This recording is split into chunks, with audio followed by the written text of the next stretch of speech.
شدد وزير الثقافة في حكومة تصريف الأعمال محمد وسام المرتضى على أن الثقافة المطلوبة اليوم هي الوعي، وذلك خلال رعايته حفل إطلاق أكبر كتاب في العالم رواد من بلاد الأرز بدعوة من المجلس الثقافي اللبناني والاغترابي في المكتبة الوطنية بحضور رئيس المجلس الثقافي اللبناني والاغترابي فادي سعد ولفيف من الهيئات الثقافية والأدبية.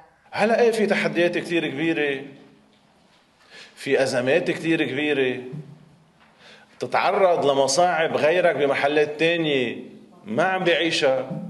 بس هيدي الباكج بسقبة هيك، إنه بلد على مساحة جغرافية هالقد صغيرة في هذا التنوع الإيماني وفي هذا التنوع الفكري والعقائدي، وموجود بهذه البقعة الجيوسياسية بمنطقة يعني مزروع على حدودك تمام هذا الكيان البشع العنصري اللي انت النقيض له على كل المستويات. اكيد بدك تعاني، بس بالرغم من كل شيء كل واحد منا يوعى.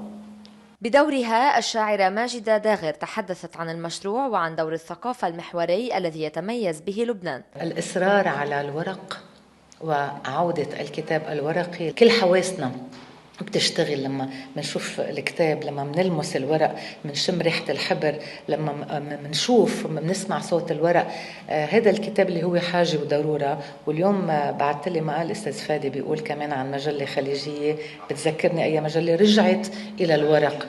المجلة عادت صدرت امبارح بأول نسخة ورقية، وحتى بأمريكا كمان وبالغرب يعود الورق مجددا. سعد تحدث عن ضرورة الاهتمام بالحضارة والثقافة، منوها بدور وزارة الثقافة في هذا المجال. ولا تقتصر أهدافنا على إنجاز هذا العمل وحسب، بل تتعداها إلى أهداف أسمى تحمل في طياتها أبعاداً ثقافية واجتماعية ووطنية، وتقديراً لمن حملوا لبنان رسالة عطاء وسلام إلى مشارق الأرض ومغاربها.